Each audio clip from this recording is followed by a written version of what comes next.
Llevé a mis trillizos de 4 años a la boda de mi exmarido y lo que pasó es increíble. No fue una irrupción al azar, ni un acto infantil de rebeldía envuelto en rencor. Fue una entrada calculada, medida en cada detalle. Diseñado para que la verdad se sentara en la primera fila y mirara a todos a los ojos. La invitación llegó en un sobre grueso, con tinta dorada y un lacre que olía a salón de banquetes y a historias pasadas. La tarjeta llevaba el nombre de Miguel en un tipo de letra que siempre me pareció demasiado orgullosa, como si el trazo pudiera sostener reputaciones. Lo que más me golpeó no fue la presunción de la boda, sino la nota diminuta al pie: esperamos contar con su presencia. No esperaban que yo fuera con los 3, ni, sobre todo, que los 3 fueran la prueba viva de lo que preferían esconder. Sofía guardó la tarjeta en el estuche de sus llaves, donde también había fotos desvaídas de otros tiempos, una imagen borrosa de ella y Miguel en un coche viejo, un dibujo infantil con manos anudadas en corazones, una factura de aquella mudanza apresurada. Esa factura era la que más pesaba, no por los números, sino por la memoria de la noche en que la familia Alza se había erguido como un muro de mármol entre ella y cualquier posibilidad de pertenecer. Victoria, la matriarca, había dicho aquella vez, con manos adornadas por perlas y un perfume que lo envolvía todo: no es lo adecuado. Aquellas palabras habían sido la sentencia que empujó a Sofía fuera de las fiestas, del apellido, de los salones con candelabros. 4 años habían pasado. 4 años de noches en vela, de biberones en la penumbra, de pañales cambiados con una mezcla de cansancio y gloria. Leonardo, Tago y Marios crecían con la misma ceja que Miguel fruncía cuando pensaba. La misma inclinación de la nariz, esos gestos minúsculos que hacen de la sangre un mapa legible. Ella los había ocultado para protegerlos. No por miedo a perder su origen, sino porque conocía demasiado bien que haría la maquinaria social si los chicos existieran bajo la luz pública. Convertirlos en piezas de una discusión pública que no perdona a las madres que se atreven a criar fuera de sus protocolos. Al abrir el closet, Sofía dejó que el contraste fuera la primera línea de su réplica. Buscó su vestido como quien prepara un argumento. No quería sangre ni insultos. Quería previsibilidad rota. Eligió un traje que decía éxito sin alardes, un vestido de corte limpio en color azul profundo, tela que caía como un juramento. Para los niños, escogió trajes diminutos, con chalecos que recordaban a los cortes de la antigua aristocracia, pero con zapatos suaves, esos que se amoldan a los pies de quien corre detrás de una pelota. En la realidad de Sofía la elegancia no iba a la guerra. Era una herramienta para que la verdad fuera vista sin distracciones. Mem estuvo a su lado desde la primera línea.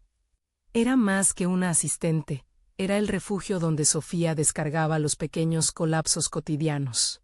Smim se encargó del maquillaje, de que no hubiera brillo innecesario, de que los bolos y los calcetines no se pelearan con la compostura del evento.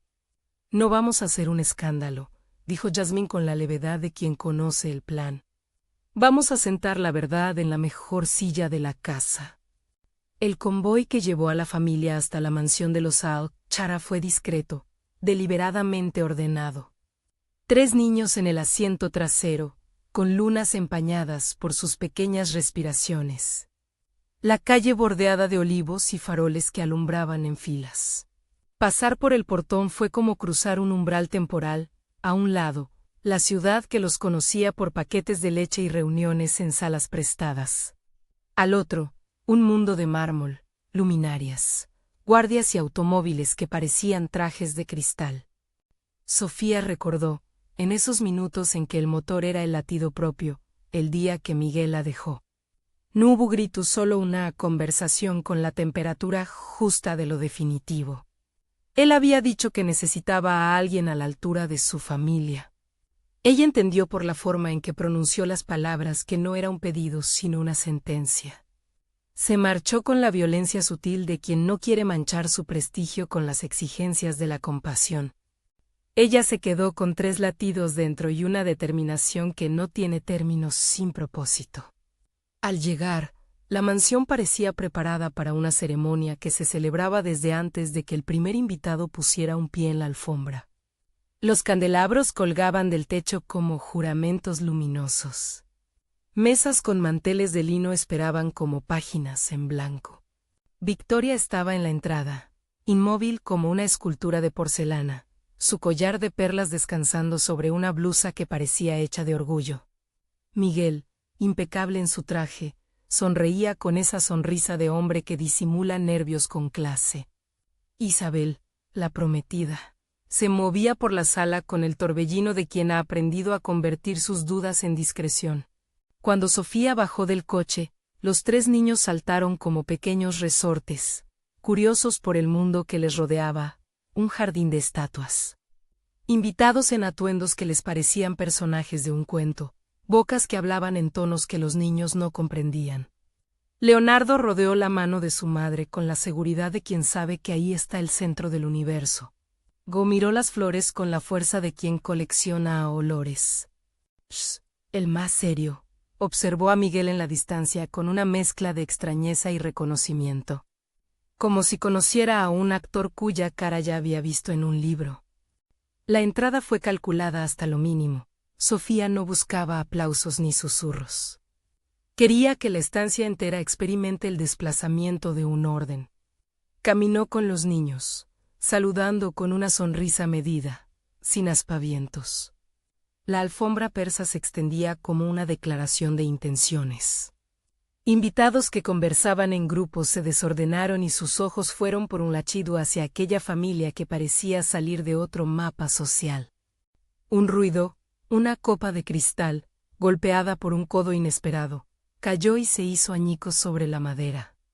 No fue un accidente en el sentido de la malicia. Fue el sonido físico de un mundo que empezaba a quebrarse. La murmuración creció como una ola. ¿Quién es ella? ¿Qué hacen esos niños? Los murmullos aprendieron a formar frases. Victoria apretó el abanico con gesto tan fino que sus dedos parecían no sentir la tensión. Miguel clavó los ojos en Sofía por una fracción de segundo que duró siglos, y en esa fracción hubo un reconocimiento y una sorpresa.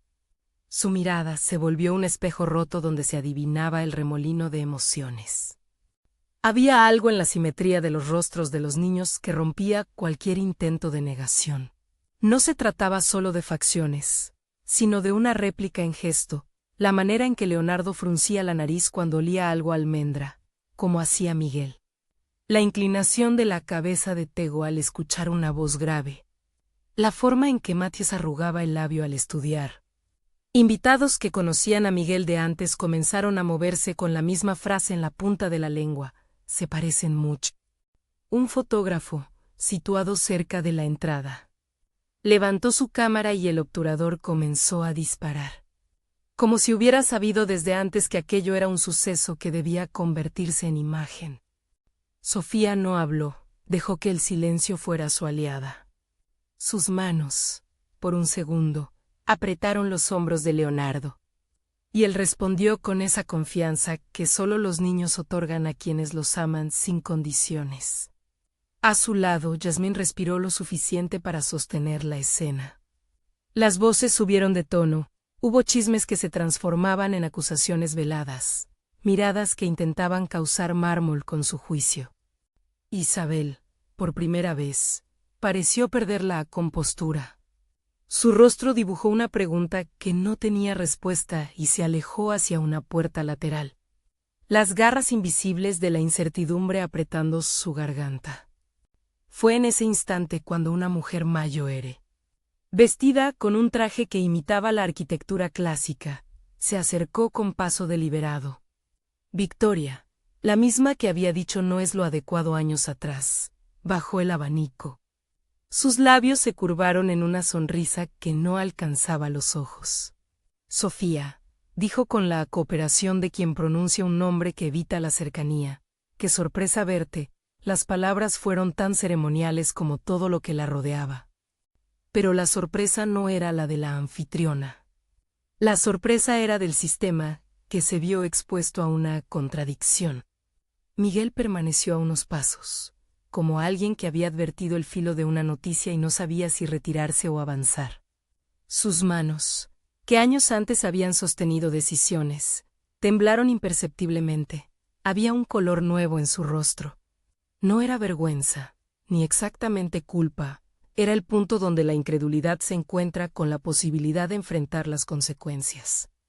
Un comentario dicho en voz baja por un invitado que intentó recobrar su posición social provocó un escalofrío. Segura de que son suyos. Fue la oración que trató de camuflarse como simple curiosidad. El tono fue suficiente para que la conversación diera un vuelco. La sospecha no necesitó pruebas para ocupar la habitación. A veces, el rumor se convierte en acusación solo con ser repetido con firmeza. Entonces la música, que hasta ese momento había sido un susurro elegante en otro cuarto, se detuvo. Las conversaciones se hicieron pequeñas y las miradas, grandes. Fue en ese preciso silencio que un hombre al fondo, de bata blanca y ojos curiosos, se inclinó para mirar más de cerca. Era el doctor Alexandre, tío de Miguel y un hombre respetado en círculos muy distintos a los de la política y el poder. Su presencia fue como una nota disonante que todos alcanzaron a oír. No habló, pero su gesto fue clave. Arregló sus gafas con un movimiento lento. Observó los rostros infantiles, con la intensidad de quien reconoce las líneas de una historia y, por un instante, su mirada se detuvo en la comisura de la boca de uno de los niños. No toda la verdad necesita palabras para comenzar a manifestarse. Un rastro de semejanza comenzó a convertirse en certeza entre los presentes. Algunos intentaron negar con señas. Otros se acercaron con la curiosidad del que ve un animal raro. En un rincón, cámaras de teléfonos comenzaron a encenderse, y las manos que antes sujetaban copas pasaron a apretar dispositivos que sabrían cómo convertir la escena en rumores en minutos. Sofía avanzó un paso más hacia el centro de la sala. La distancia entre ella y Victoria era corta, apenas una alfombra persa y unas miradas. Se detuvo inevitablemente, sabiendo que cualquier palabra suya, aun la más breve, tendría resonancia. Miró a los invitados, a la mujer que la había señalado una vez como inapropiada, a Miguel, que por fin sostenía la vista de su antigua esposa. No buscaba venganza como una llama que consume. Buscaba que aquello que había vivido como injusticia fuera nombrado en público, sin clubs ni silencios. La reacción fue instantánea, un murmullo que subió como cortina. Isabel, cuyo vestido blanco parecía a punto de quebrarse como una vela, retrocedió. Su elección de permanecer en esa boda había comenzado a sentirse como decisión tomada sobre arena movediza. Un grupo de mujeres susurró con gestos que intentaron proteger el decoro del evento, mientras que algunos hombres, con sonrisas que ya no eran tan seguras, miraban a sus parejas como si miraran objetos que podrían quebrarse en cualquier momento. El fotógrafo se adelantó sin permiso.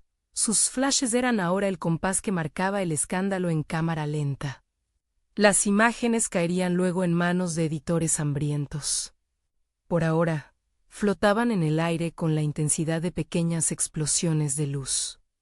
En una de esas fotos, el reflejo capturó algo que nadie podría negar: la simetría implacable entre Miguel y los tres niños. Antes de que la tensión terminara por convertirse en ruido, surgió la voz de un invitado familiar. «No es». La frase quedó colgando. El salón se polarizó entre los que buscaban distancia y los que querían confirmar el enigma.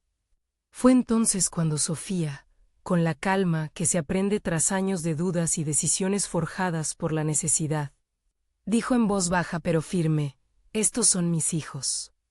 Silencio. La frase cayó como una piedra en un estanque de cristal. Hubo quienes se inclinaban por creer lo que su vista les mostraba.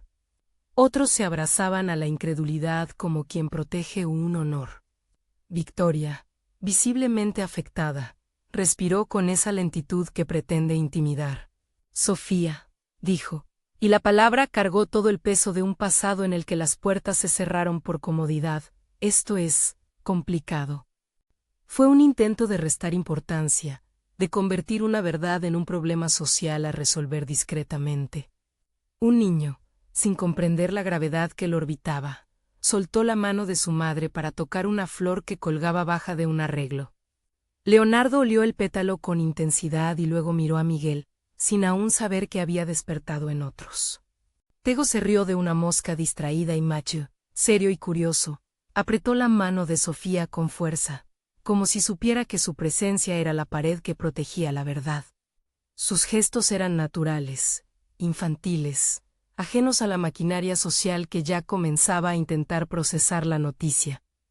En ese mismo instante, un empleado de la mansión, aturdido por la escena, abrió una puerta lateral y dejó entrar a un grupo de fotógrafos que no formaban parte de la lista oficial de invitados. La presencia de prensa fue el catalizador. En un mundo donde la imagen lleva una capa de justicia, la boda dejó de ser privada para transformarse en público. Teléfonos comenzaron a zumbar. En poco tiempo habría titulares que no sabían aún qué contaban, pero intuían que algo valioso se había descubierto.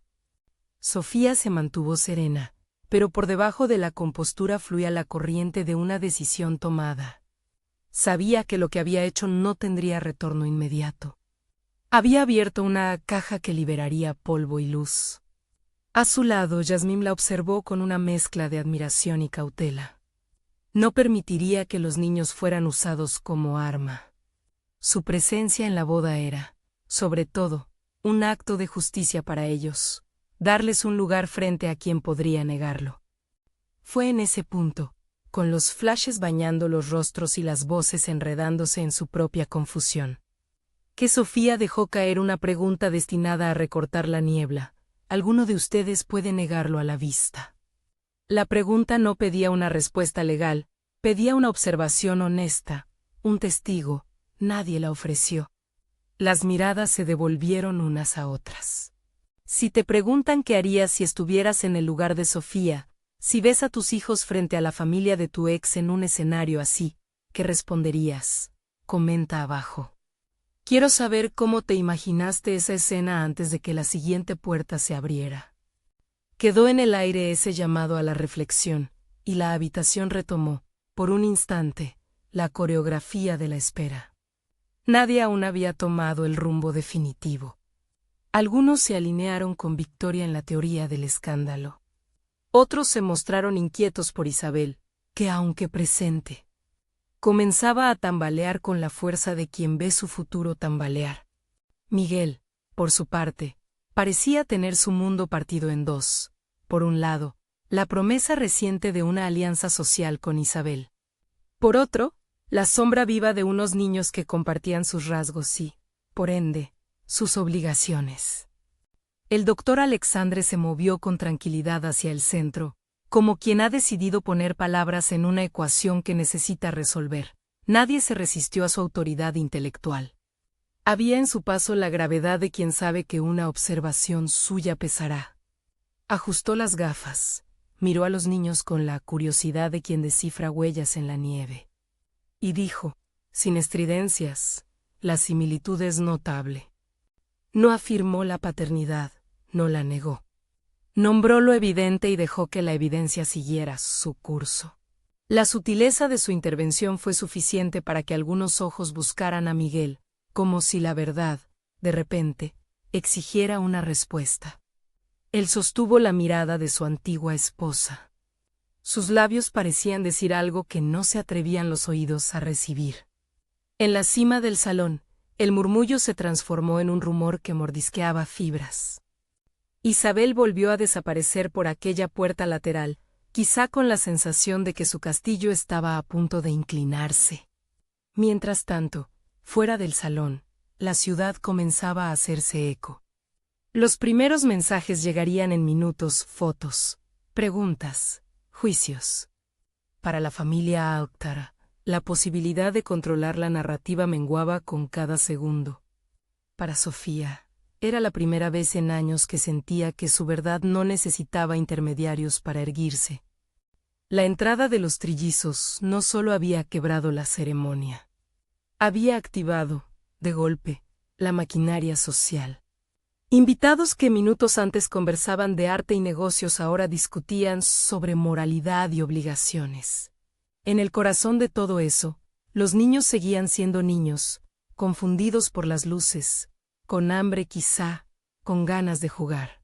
Sofía, protectora, los miró y supo que el resto sería gestión: periodistas, abogados, llamadas nocturnas, quizás demandas. Pero en ese instante, todo aquello era secundario frente a la prioridad más pura: su abrazo, su cena, unas canciones para dormir. La cámara del fotógrafo captó un plano que más tarde estaría en la crónica: la mano de Miguel extendida, sin tocar, a la distancia de un acto que podría ser una disculpa o un intento por restablecer algo que ya había cambiado. La imagen decía más que cualquier declaración: ahí estaba la brecha entre la sangre y la responsabilidad social. Y mientras la mansión se recomponía en torno a ese nuevo eje, la pregunta que pendía era la de siempre: ¿qué hará la familia Alk en Tara ahora que la verdad ha dejado de ser un rumor? No hubo respuesta inmediata. La música que había callado comenzó a entonar sus notas de nuevo, dudosa, como quien vuelve a hablar después de un silencio incómodo. Sofía, con los niños a su lado, supo que había dado el primer paso. Había llevado a sus trillizos a la boda de su exmarido para que la evidencia tuviera rostro y voz. Lo que seguiría no sería solo una cuestión de familia, sería una disputa por identidad, por reconocimiento, por el derecho de 3 pequeñas vidas a existir sin ser instrumentalizadas. La escena quedó suspendida en un punto de tensión, invitados murmurando. Una familia dividida, cámaras ardiendo y, sobre la alfombra persa, 3 pares de ojos que miraban sin conocer la magnitud de la tormenta que sus rostros habían desatado. Sofía contempló todo con la serenidad de quien ya ha planificado los pasos posteriores. Sabía que lo que había hecho abriría puertas que tal vez preferirían cerrarse. También sabía que no volvería atrás. Con los niños protegidos a su alrededor, dio un paso que parecía sencillo y que, en verdad, era el inicio de una guerra silenciosa: buscar un sitio en el que la verdad no fuera un escándalo, sino una base para construir una vida digna. La tos de la sala todavía llevaba el eco de las copas rotas cuando la primera llamada llegó al teléfono de Sofía. No era la prensa, aunque no tardaron en aparecer. Era alguien con voz tensamente comedida. La voz de una mujer a la que el escándalo recién descubierto le costaba más que cualquier noticia: Victoria. Sofía escuchó la oferta sin interrumpir. Victoria habló con la soltura de quien cree que la moneda puede arreglar el mundo: ofrecimientos velados, compromisos económicos, promesas de apoyo que olían a condicionalidad. Podemos cuidar de los niños, dijo la matriarca, si aceptas, si entiendes lo conveniente. Era la misma cadencia que había empleado años atrás para dictar el destino de vidas ajenas, suavizar la imposición con una sonrisa. Era la lógica del poder, que convierte los favores en guantes de hierro. Sofía dejó que el silencio hiciera su trabajo. No necesitó arrebatos ni condenas. Respondió con la firmeza del que ha aprendido a contar sus fuerzas: no quiero favores. Quiero respeto. Y que mis hijos no sean una mercancía. No pronunció el precio que suponía la oferta.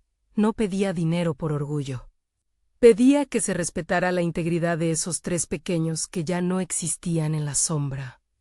Victoria, por su parte, no dejó pasar la afrenta.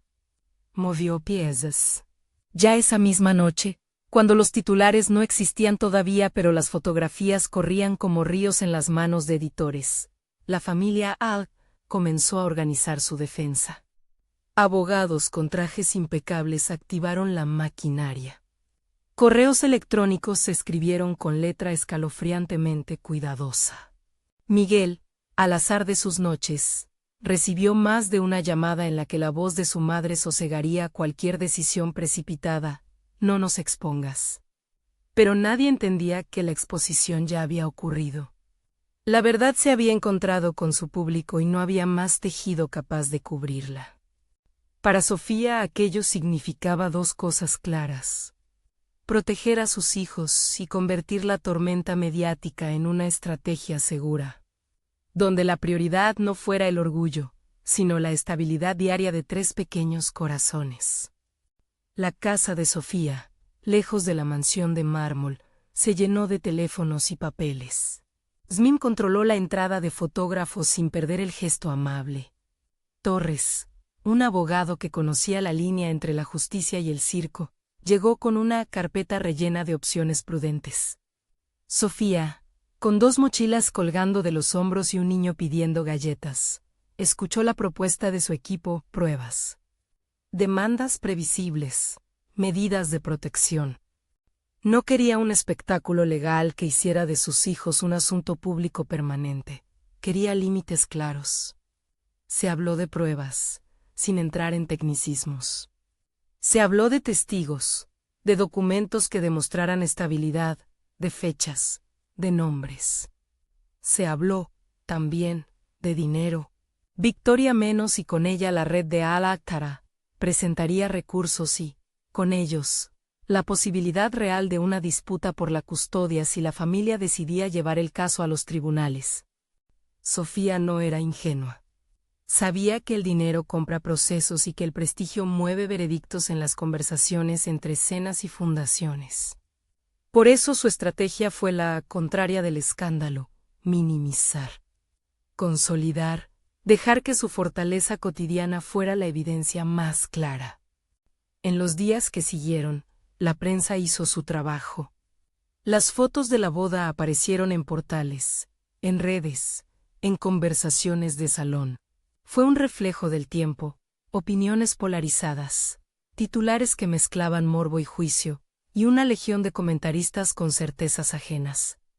En la mayoría de los comentarios, lo que más destacaba no eran los hechos, sino el drama social: una madre sin recursos hecha mito de tragedia, una familia rica sorprendida por su propia sombra. Sofía deseó, en momentos de cansancio, que los flashes se apagaran y la gente volviera a sus casas. Pero sabía que la atención pública podía volverse una aliada si la usaba con cuidado. En paralelo, la familia Al-Aqtara no permaneció quieta. A través de su bufete llegaron las primeras insinuaciones formales, preocupaciones por la seguridad de los menores, solicitud de evaluación del ambiente familiar, frases que intentaban convertir una verdad visible en una duda aprovechable. Sofía aceptó la presencia de abogados, pero con condiciones. No permitiría que sus hijos fueran usados como arma legal. No permitiría entrevistas ni exposiciones y demandó confidencialidad sobre cualquier procedimiento. Torres redactó una contestación medida, firme, sin provocaciones, dejando claro que su prioridad era la protección de los niños. La primera visita de la prensa a la puerta de la casa fue un episodio de tensión contenida. Sofía salió con los niños al jardín trasero, a la vista pero fuera del alcance de la cámara. Le habló a sus hijos con normalidad implacable: el mundo puede cambiar de opinión. Les dijo, pero ustedes seguirán siendo ustedes. Leonardo metió la mano en la suya y, como si el mundo fuese un tablero donde sus mamá marcaba las casillas seguras, sostuvo firme. Yasmín colocó una cortina entre la vereda y la casa se convirtió en un pequeño bastión. Mientras tanto, las conversaciones con Miguel se volvieron más frecuentes, pobres de confianza pero ricas en preguntas. La primera vez que él se presentó en la puerta con una bolsa de dulces y esa mezcla de pena y curiosidad en la mirada. La conversación fue torpe. Miguel no supo cómo pedir perdón, a veces proponía gestos, otras pareció desorientado por el verdadero alcance de lo que había desencadenado. No fue hasta que se enfrentó a la rutina que comprendió el precio de su ausencia. Noches en vela o conversaciones con pediatras. Horarios laborales incompatibles. Las pequeñas crisis que hacen de la maternidad un oficio sin horario. Sofía lo escuchó, porque la verdad era que quería que, si Miguel existía en la vida de sus hijos, lo hiciera desde el compromiso y no desde la conveniencia. Exigió transparencia. Lo invitó a conocer las reglas. Le habló de visitas supervisadas, de horarios, de límites. Miguel aceptó con una mezcla de alivio y dolor. No hubo reconciliación romántica. Hubo la posibilidad de reconstruir, lentamente, una paternidad que había sido dejada en coma por años. Se presentó el doctor Alexandre con la calma que le era habitual. No declaró paternidad en un podio ni lanzó una frase rotunda en la mesa central de una sala repleta de cámaras. Su intervención fue más sutil. Dijo que la semejanza era clara y que, en términos científicos, había signos que merecían un estudio formal.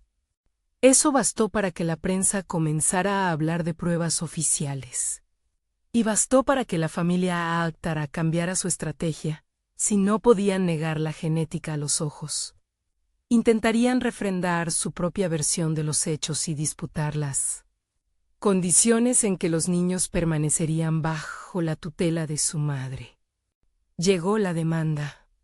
No fue un choque de sables dramático ni una aparición de malvados con capas. Fue un paquete legal con lenguaje cuidado y pasos metódicos. Solicitud de evaluación temporal. Petición de régimen de visitas. Demanda por presuntos incumplimientos. Sofía lo recibió con la serenidad de quien sabe que las batallas legales son maratones de papeles y nervios. Torres revisó cada cláusula y propuso una contraoferta que dejó claro el enfoque, protección física y emocional de los niños. Supervisión de interacciones y una cláusula económica, vinculada a la manutención que reconociera la aportación de Miguel si así lo decidía el juez. Hubo una primera audiencia, breve y sin estruendo. No fue un juicio público televisado. Fue una sala con sillas, un juez que no era famoso, abogados que hablaban con la gravedad correcta. Sofía estaba allí con una carpeta de documentos, recibos, contratos, pruebas de su trabajo y de su residencia estable. No llevaba la intención de lucrar con el espectáculo, llevaba la intención de acreditar la vida que había construido.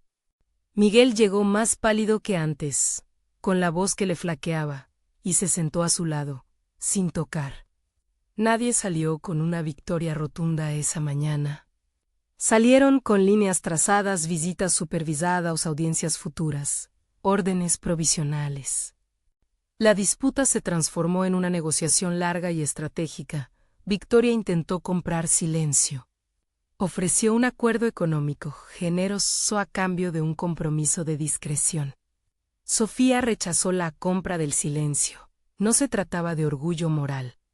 Se trataba de evitar que sus hijos pasaran a ser el tema de una negociación pública. Si aceptaba dinero a cambio de apartarlos, se convertía en cómplice de una lógica que ella había combatido toda la vida. Entonces la negociación encontró otros caminos. Torres propuso un acuerdo que al principio sorprendió a todos: ahorro fiduciario para los niños.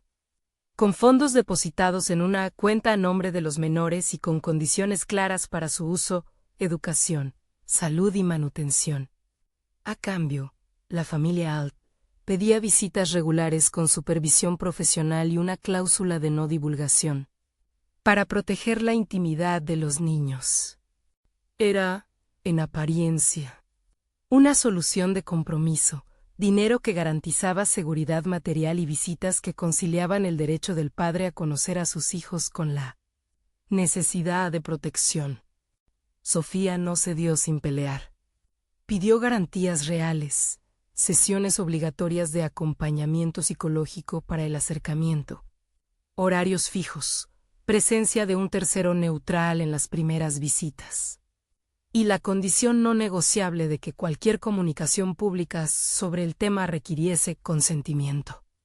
Prometió, eso sí, permitir las visitas si las condiciones se mantenían no por rencor, sino porque creía que la relación con un padre era algo que podía beneficiosamente existir en la vida de un niño, siempre que esa relación no fuera una herramienta de manipulación social. Fue una negociación de poder, sí, pero matizada. Victoria ofrecía recursos, Sofía ofrecía límites. Miguel ofrecía arrepentimiento y disposición, Nadie ganó completamente. Nadie perdió del todo. Se cerrou um acordo provisional, visitas supervisadas, fundo fiduciario e la retirada de la demanda pública a cambio del cumplimiento de las cláusulas. Se firmaron hojas con tinta, y con cada firma la historia volvía a un cauce menos tempestivo. La práctica o el acuerdo fue una lección para todos. Para la familia Alta, el reconocimiento público de los niños significó renunciar a un control absoluto. Para Miguel, fue el comienzo de una paternidad aprendida a contrarreloj. Para Sofía, fue la posibilidad de convertir la humillación en una estructura que protegiera a los suyos. Los primeros encuentros supervisados fueron coreografiados con cuidado en una sala neutra. Juguetes. Una persona de confianza asignada por ambos lados. Miguel llegó con manos que no sabían qué hacer. Hizo preguntas simples que no buscaban absolución sino dirección. ¿Qué es lo que más les gusta? Le respondieron con sinceridad infantil. Leonardo gritó que le encantaban los dinosaurios. Tago señaló unas cartas con dibujos. Dios pidió un sándwich con mermelada. Miguel aprendió rápido a escuchar. No hubo diálogos grandilocuentes en esas primeras visitas. Hubo silencios incómodos y luego risas nerviosas. Hubo la sorpresa de un padre que descubría que no bastaba con la idea de ser padre. Era necesario aprender a serlo. El primer abrazo que Miguel logró obtener fue corto, titubeante. Más tarde, cuando los niños se marcharon y la puerta se cerró, Miguel se permitió llorar en su coche. No era la lágrima del hombre que recupera lo perdido con una mera firma. Era la lágrima del que entiende que los años no vuelven y que el tiempo exige paciencia. Mientras la relación de visita se templaba, la vida de Sofía se consolidaba. Su empresa, un negocio en crecimiento que había transformado la venta de productos artesanales en una marca respetada, siguió adelante, usó su imagen con cautela. No buscó titulares de mármol. Prefirió esfuerzos concretos, contratar personal, asegurar guarderías para los niños. Comprar la hipoteca de la casa antigua que había tenido con Miguel para evitar discusiones sobre propiedad. Esa compra no fue un gesto simbólico. Fue una declaración económica de independencia, ya no dependía del apellido. Era capaz de sostener a su familia con su trabajo. La prensa, por su parte, comenzó a cambiar el tono. De las sorpresas sensacionalistas se pasó a piezas que hablaban de resiliencia. Hubo artículos que contaban su pasado en primera persona. Entrevistas breves donde Sofía hablaba con cautela, siempre evitando exponer a los niños. Y con esa claridad que da la experiencia, no vine a buscar la venganza, decía en una ocasión. Vine a pedir justicia para mis hijos. Esas palabras, simples, resonaron en público como una forma de reescribir la narrativa, no una madre vengativa, sino una mujer que defendía el derecho de sus hijos a un nombre y un lugar. Las conversaciones con Isabel, la prometida que abandonó la ceremonia, fueron menos públicas y más significativas. Isabel, presionada por su familia y por la política de su padre, enfrentó la verdad de que su proyecto matrimonial se había construido sobre espejos. Prefirió retirarse, en silencio, sin escándalos. Quizás pensando en el peso de compartir la vida con alguien cuya sombra familiar podía devorarla.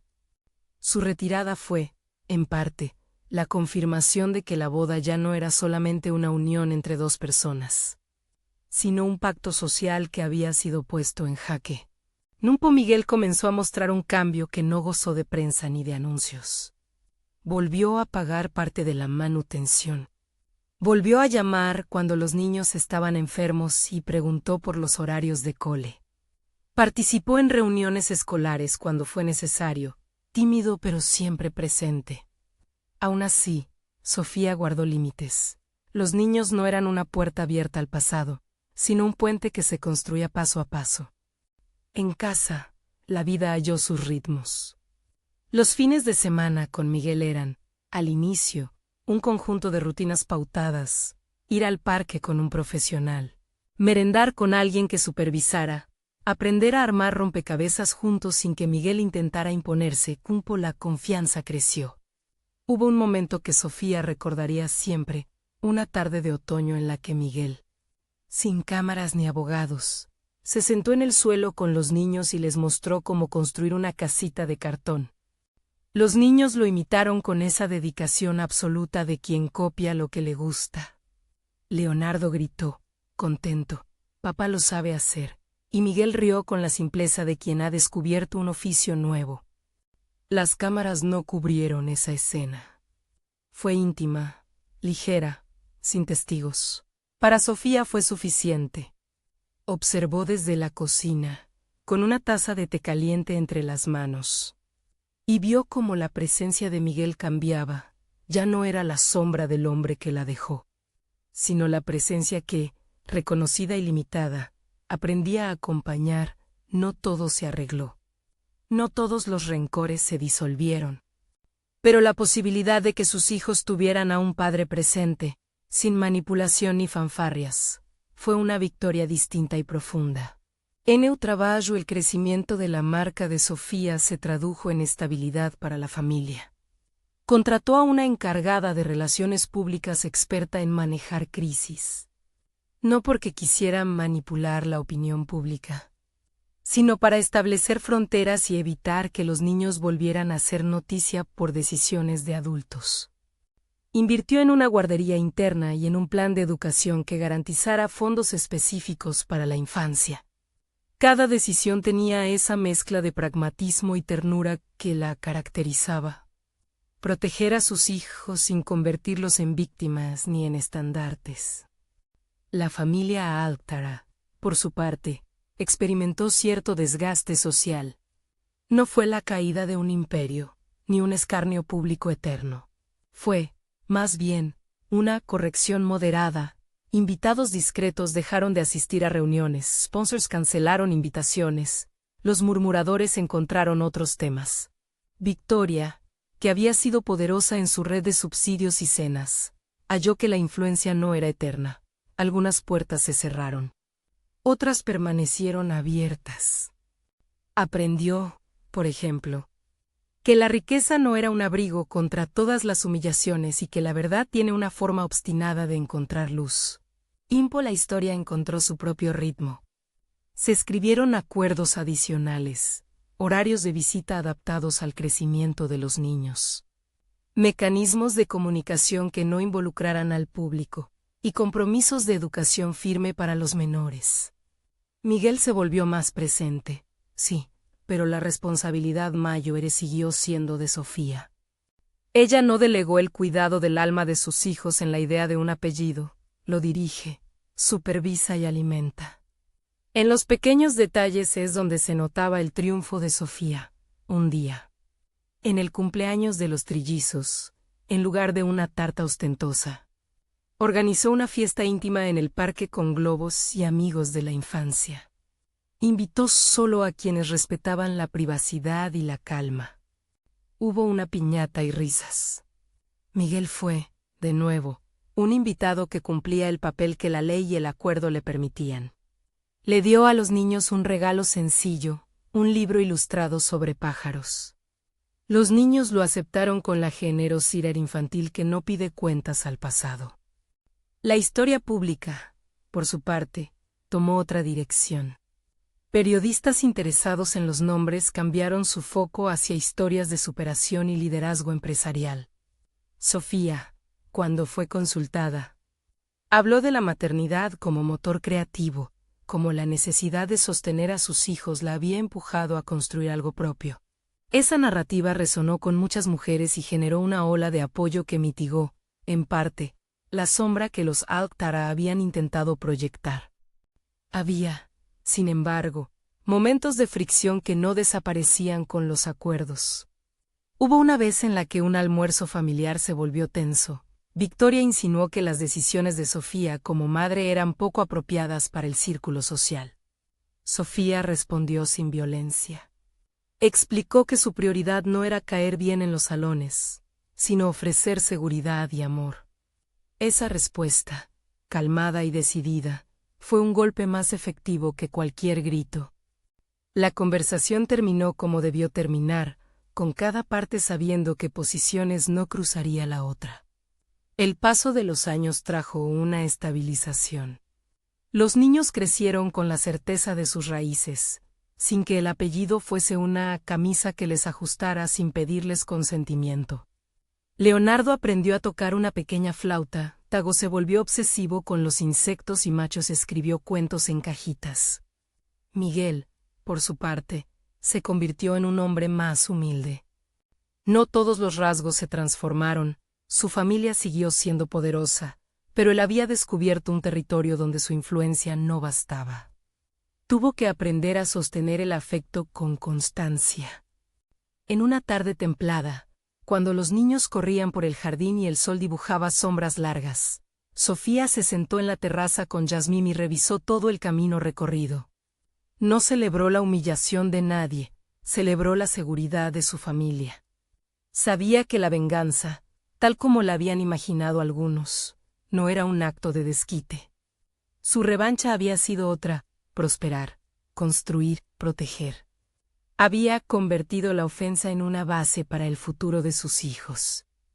La última escena mayor ocurrió meses después, en un espacio más privado. Miguel, que había ido ganando confianza y que ya había cumplido con las condiciones del acuerdo, pidió una reunión con Sofía en la que no hubiera abogados. Quería hablar en serio, no buscaba un regreso, insistió. Quería ser coherente con lo que ahora sentía. Habló con modestia. No vine a recuperar el tiempo, dijo. Vine a intentarlo con todo lo que tengo ahora. Sofía lo escuchó con atención. Le respondió lo que siempre había sido su norte: si vas a estar, que sea por los niños y para ellos. Y sabrás que aquí no hay atajos, habrá trabajo, pruebas y, sobre todo, respeto. Se acordaron nuevas reglas. Visitas abiertas, progresivas, con miradas que ya no eran las de una pareja que se intenta reencontrar, sino las de dos adultos que buscan el bienestar de terceros. Miguel empezó a acompañar a los niños a actividades, a aprender sus rutinas y a preguntar por su escuela. No todas las heridas cicatrizaron, pero se abrieron posibilidades. En el epílogo silencioso de todo aquello, Sofía entendió algo fundamental: no había querido humillar, sino nombrar y reclamar. Había llevado a sus trillizos a la boda de su exmarido no para arruinar una noche, sino para crear un punto de inflexión en el que la verdad dejara de ser un rumor. Aquella noche había sido la chispa. Lo que vino después fue una obra paciente de reconstrucción. Sentada en su sala, con los niños dormidos y la ciudad encendiendo sus luces, Sofía pensó en la estabilidad inventada a base de límites. Había noches en las que la venganza parecía dulce. Pero la dulzura mayor residía en la serenidad de la mañana siguiente, en el desayuno compartido, en la risa que no se midiera por la fama, en los pasos pequeños de tres niños que crecían sin miedo a ser negados. La mejor venganza, comprendió, no fue la descalificación pública de nadie ni la ruina de nombres. Fue erigir un hogar donde sus hijos sintieran que su lugar no se negocia. Fue construir una vida que, a pesar de la tentación de mirar atrás, miraba hacia adelante. Fue enseñarles que la dignidad no se compra ni se vende, se defiende con verdad y la paciencia de quien edifica. Y en la última escena, cuando Miguel llegó a recoger a los niños para una visita acordada, no hubo cámaras, ni música de candelabro, ni perlas que supieran medir la verdad. Hubo 3 abrazos espontáneos, un hombre que aprendía a ser lento y 3 niños que ofrecían el afecto sin agenda. Sofía los vio irse con cuidado, con la serenidad que dan los límites bien puestos, y luego regresó a su casa. Se sentó en el sillón y, al mirar las fotos familiares en la pared, pensó en lo improbable de aquello. Había conducido a sus trillizos a una boda y lo que había pasado había sido, en efecto, increíble. No por el escándalo, sino por la consecuencia justa, la verdad se hizo hogar. Si esta historia te movió, suscríbete para más relatos como este y cuéntanos. ¿Crees que Sofía actuó bien al llevar a sus hijos a esa boda? Queremos leer tu opinión.